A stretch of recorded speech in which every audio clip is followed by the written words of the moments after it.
back again for another episode of Roofer Reflections, and I'm really excited to have Kyle on the show today. You're at a bank, now you have a roofing company.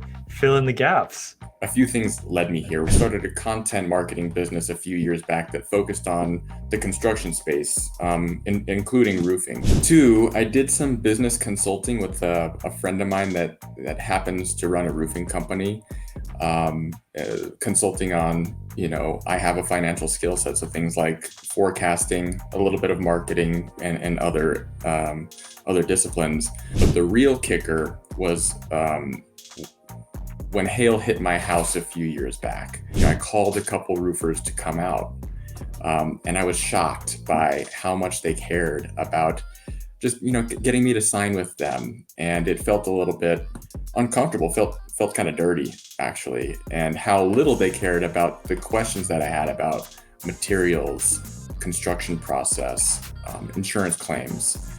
That was when the gears really kind of began to turn for the genesis of launching Sol Vista. We exist today to make the process simple and educational for our roofing customers. Was it easy? Was it a learning curve? Tell me about that. No, not easy. I did a couple things that, that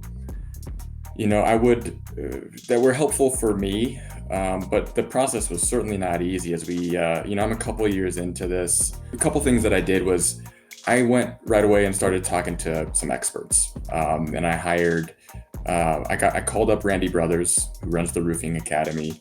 He was a major help. Got people like Randy Brothers running the Roofing Academy. He's one of the biggest thought leaders in the business. You've got Paul Reed, who runs a major, commercial roofing operation out here, and also runs the Commercial Roofing Academy. He's one of the biggest thought leaders in commercial roofing. You've got technology entrepreneurship happening in Denver with one-click code, which we use every day here, and then a company called Runner, which makes material run so much easier. You've got marketing, leaders like Nick Perrett at Peak Leads. So it's, there's a lot of resources here in my backyard. I also kept my day job for the first 12 months, and I operated this on nights and weekends. And thankfully I have a great team, and that allowed me to do that. But it would have been a major struggle for me personally had I just jumped off the cliff with both feet and not kind of maintained that day job to kind of keep my lights on personally. One of the things I did out of the gate was I got onto some of the major lead aggregating websites. I'm not going to name names, but you get what you pay for a little bit with there. And I said yes to some jobs that were smaller dollar, smaller margin, more importantly, smaller margin jobs. Setting roofing aside, just the entrepreneur journey is, has been such an eye-opening experience for me. And I'm really glad and thankful that I've taken this plunge. How is it like trying to juggle a full-time banking job and launching your company? I only recently have made my full-time sole focus being the head of Sol Vista Roofing. And it does feel like a weight has been lifted, although there's a lot to do here. And thankfully we're getting pretty busy, so it keeps my time very well occupied. But that year of doing both was a lot of work. I mean, knowing what you know in roofing, what would you say to someone that's considering a step into roofing, whether it's entrepreneurship or just working an opportunity?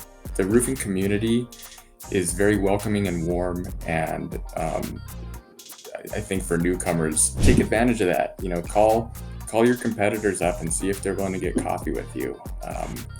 I've done that with people that I respect in my market. People like Armando, who I know you've had on your show. Armando here in Denver is another owner in town that I respect, and we've been able to strike up a little bit of a friendship. You gotta use the tools outside of brain power, because there's a lot of it. Use the technology tools that are at your fingertips to make your business run more efficiently and more smooth, and frankly make it better for your customers. Ask a friend, do some research online and see what will work for your business and try it out. A lot of these things will offer you kind of like a 30-day free, trial. Give it a shot. If it doesn't work, move on to the next one. But you may be surprised how useful a lot of that stuff is.